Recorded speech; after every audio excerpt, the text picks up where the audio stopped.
Here are the exact 5-step budgeting blueprint on how to budget for a buy, refurbish, refinance deal so every pound works harder and profit explode. Hey guys, my name is Rahim. Just a few years ago, I was like most professionals, working in a job where I was undervalued, underappreciated, going absolutely nowhere. I took the leap of faith to start my property investment journey from zero to building a multi-million pound property investment portfolio that allowed my wife and I to quit our jobs. So what I'm about to share with you, if you implement without shadow of a doubt, you're gonna make a profitable buy, refurbish and refinance deal. You see, most property investors jump into deals without real budget. They guess, they hope, they pray cost don't overrun. But here's the truth. Sloppy budgeting kills more deals than bad properties ever could. However, the investors who dominate,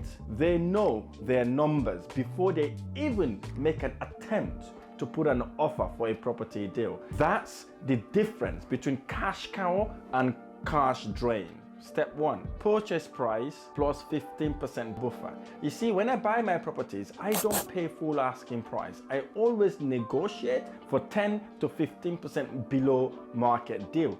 That's your first profit margin locked in before you even renovate the property to add value. Let's say I went on the market, I saw a property worth £100,000. £100,000 is the asking price for the property. I'm going to go and negotiate to buy that property for at least 15% below market value. And here's the deal, guys. In order for you to make money from the day you buy the property, you got to buy it at discount. Let me explain the benefit of buying that property for just 15% discount. This is going to blow your mind away, because this is the reason I was able to accumulate lots of properties that I was able to buy and expedite my property portfolio. Let's say we want to negotiate and I would have bought that property for £85,000, and £85,000 would have been my purchase price. That is 15% discount. In essence, I've made £15,000 from the day I bought the property. That's it, I made money from that. But that is just a tip of an iceberg. Let me explain further. Let's say then we held on to that property. We didn't even do work with the property, just bought it, rented it out. A year later, that property would have gone up in value. And property prices goes up in value in the UK in average between 10 to 15% every single year, okay? Let's say worst case scenario, the property went up by 10%. And here's the big deal. If it goes up by 10%, it wouldn't have gone up by 10% on the £85,000 I've bought the property. It would have gone up by the £100,000 I've bought that property. Amazing, right? Let's say that property only went up by 10%, not 15%, not 20%, just 10% itself. So that property would have gone up by the 100,000 we bought the property times the increase, which is the 10%. That property would now worth £110,000. That would be the new value of the property. And here's why I love to buy properties at discount. So let's do the math. We bought the property at £85,000 and now it's worth £110,000. So if you minus the 85 from the £110,000, you would have accumulated an equity of £25,000. And this does not even include the rent you would have collected throughout the year. Imagine now that same property, right? That same property you've just bought there.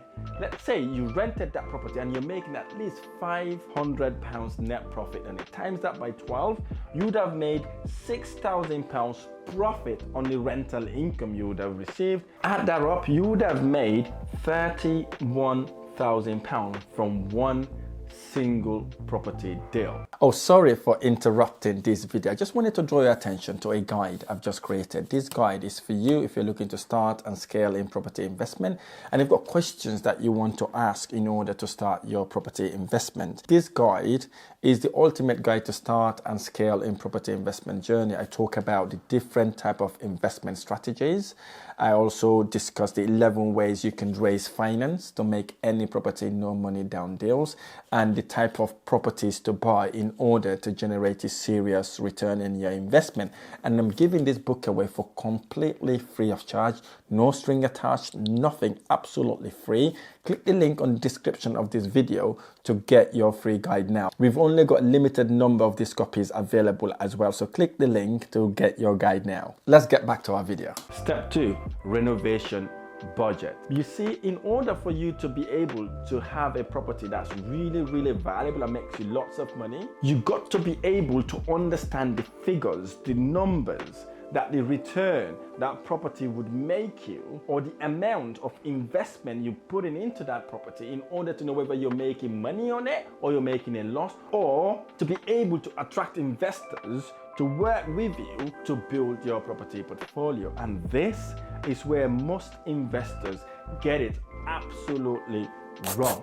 Let me break down the main cost involved in renovating a property. Here's what I do. I budget for a kitchen between £2,500 to £5,000 depending the location of the property. Bathroom, I budget between £1,000 to £1,500. The flooring, I put down about £1,000 to £2,000. When it comes to painting and cosmetics work, I look at it between £1,500 to £3,000. Plumbing is very important with the central heating. It's about £2,000 to £3,000. The joinery, this is your carpentry, your woodwork. I budget about £1,200. But what I also do, I also put contingency just in case something goes wrong of 20% of the total refurbishment cost. That's my contingency, non-negotiable. For example, wall cracks, pipe bursts, you need a safety net in order to know that you'll be able to deliver the project, because you don't want to go halfway the deal only to realize you haven't got money to continue with the project. Step 3, holding costs, the silent killer. You see, most investors forget about these expenses because they think, oh, it's not that much. But your mortgage payment during refurb could be very expensive. So it's very important for you to put 3 to 6 months of interest payment aside to look after your mortgage. Number 4, the exit strategy, the exit cost. How much does it cost you to complete the deal, or the costs that are involved when you finish the renovation? The cost involved from moving from one lender to another lender. That's your exit cost. Number 5, the profit margin. Another massive blunders investors make. They buy these properties, hope and pray that things will go absolutely amazing and that they will make lots of money. Look, in all my renovation projects, I target a minimum of 20% profit on the purchase price. If I'm not making that money, I don't buy that property, because a deal that doesn't make sense on paper will never make sense in reality. Here's the thing. Sloppy investors budget on hope. Smart investors budget on data. One loses money, the other multiplies it. The difference is spreadsheet and discipline to stick to your figures, but also getting the right people to execute the project for you. Listen, a buy, refurbish and refinance project without a proper budget is like building a house on sand. It looks good until tides comes in. Budget right, you are building on rock.